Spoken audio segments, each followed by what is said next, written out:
मैं एजुकेशन के एजेंडे पर तब तक बोल सकता हूँ जब तक लोग परेशान होकर जूते ना मारना शुरू कर देंगे।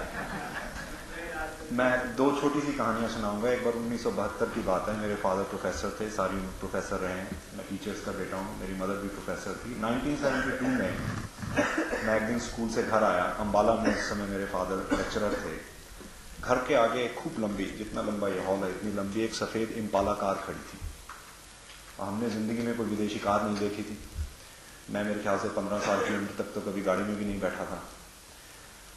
और जैसे मैंने कार को देखा, मैंने देखा कि घर से निकल के एक सफेद धोती कुर्ते में, सफेद बालों वाले महापुरुष जैसे आदमी जो है घर से निकल कर आ। I thought God was visiting us. पीछे से मेरे फादर निकल रहे खूब जोश में, हमेशा से कहने लगे, मैंने आपकी उम्र का ध्यान कर दिया, नहीं तो जूते मार के निकालता।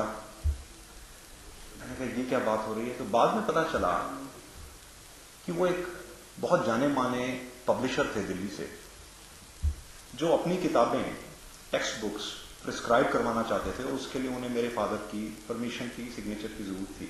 और उन्होंने गलती से मेरे फादर को एक ब्राइब ऑफर कर दी और मेरे फादर ने उन्हें जूते निकालकर घर से धक्के निकालकर बाहर निकाल दिया।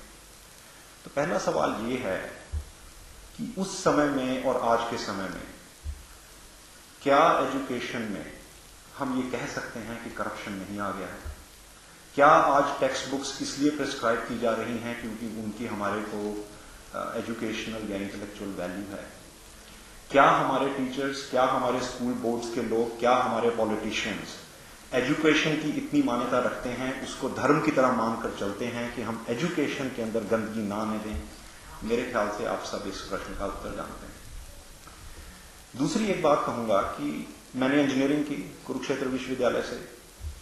उस समय इंजीनियरिंग करने के लिए अगर आपके पास 10वीं 11वीं क्लास में 90% से ज्यादा नंबर नहीं थे तो किसी हालत में आपकी एडमिशन नहीं हो सकती थी। एंट्रेंस एग्जाम्स बाद में आए। 5 साल की इंजीनियरिंग में जितनी मेरे पेरेंट्स को फी देनी पड़ी, उतनी फीस आज के दिन में चंडीगढ़ के स्कूलों में पेरेंट्स 3 महीने में एक बच्चे की जमा करवा रहे हैं। अब इसके साथ मैं एक और सवाल जोड़ना चाहता हूं।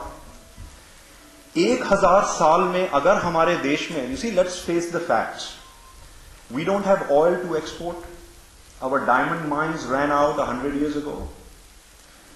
The only resource we have is people, and these people have been a burden on the country for 30-40 years because of overpopulation, illiteracy, poverty, and so on and so forth. But in the last 20-30 years, whatever wrongs Indian government did, whatever failures it had, whatever deficiencies it had, it did something incredible. It educated a lot of people. And it gave them world-class education, and better than world-class education. These people got snapped up by United States, United Kingdom. But somehow, in the 1990s, an intellectual post-industrial economy started in the world. ये भारतीयों की बनाई हुई नहीं है. It happened accidentally. But Indians were the locomotive, they were the core of the global intellectual economy wherever that innovation was taking place. And suddenly, that burden we had on India of population became its biggest resource. So we got a unique chance in 1,000 years that we, the Indian people, are the biggest gold mine of India.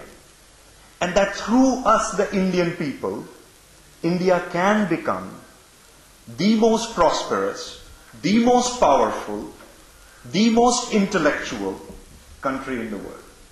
But what are we doing after we created that resource? We are destroying it again. Who is to blame? I don't agree that parents are to blame. I don't blame the society. I don't blame the teachers. I don't blame the educationists. किस घर में रोज discussion नहीं हो रही education के ऊपर? किस परिवार में रोज दर्द नहीं हो रहा है एजुकेशन के ऊपर? तो हम ये कह रहे हैं कि समाज में कुछ कमी है, ये तो गलती है.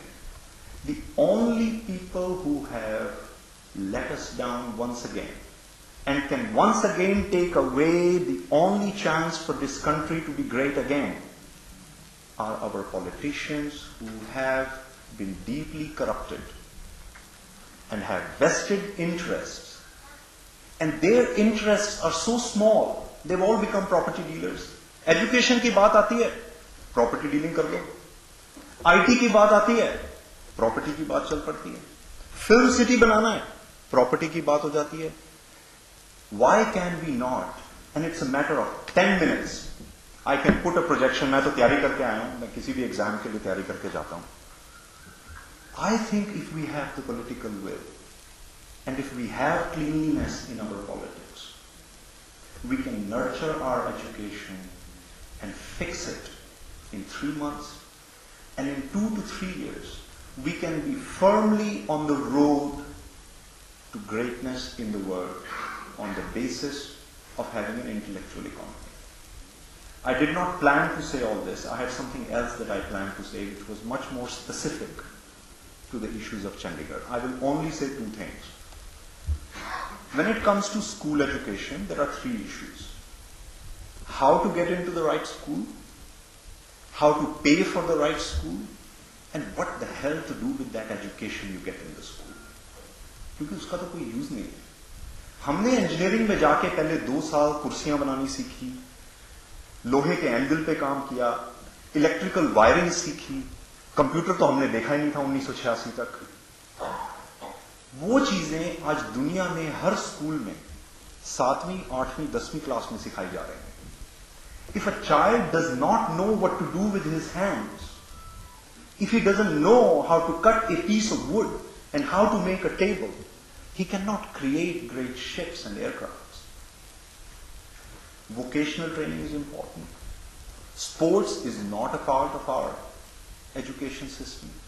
Yoga is not a part of our education system. How can you have education without sports? How can you train a child and increase his mental potential and intellectual potential without teaching him the great Indian science of yoga? You cannot. So our schools, they are teaching people Ba, black sheep. What kind of nonsense is that? What kind of syllabus is that? There are different syllabus between Sector 5 and Sector 13. There is no Sector 13 in Chandigarh. But you can go a mile and you will find a different syllabus. Chandigarh is a test case for India because, my dear friends, my learned friends, if Chandigarh fails in education, then India fails in education. We have the highest per capita expenditure per child in schooling in Chandigarh. 1800 rupees per child is being spent in Chandigarh. 2 lakh children go to schools in Chandigarh, out of which 1.15 lakh are going to government schools. And 60,000 are going to model schools. Now here is the irony. The irony is that in fact, the private schools are spending less than the government is spending on model schools.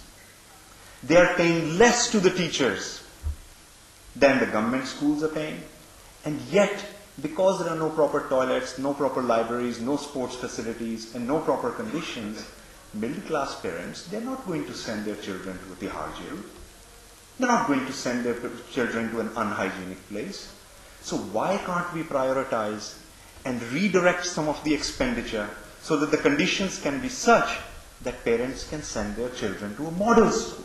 I went to model schools. I got my education in Hindi language. I worked out fine. 250 engineers with me worked out fine. We are working from Silicon Valley to London to financial industry. We are doing fine. We studied in Hindi. अगर मेरे 97% number Sanskrit में ना होते तो मैं तो engineering में भी नहीं होता. And today we are teaching children some nonsense in English language. And what is this with English language? I don't mind speaking English language. I speak 3 other languages. But why should our medium of education not be in Hindi or in Punjabi? My wife is from Denmark. 5 million people. Only 5 million people. And she's a medical doctor and she has studied medicine in Danish language. Every country I have been to, and I've been to 47 countries, they use their mother tongue to learn any skills. So school system can be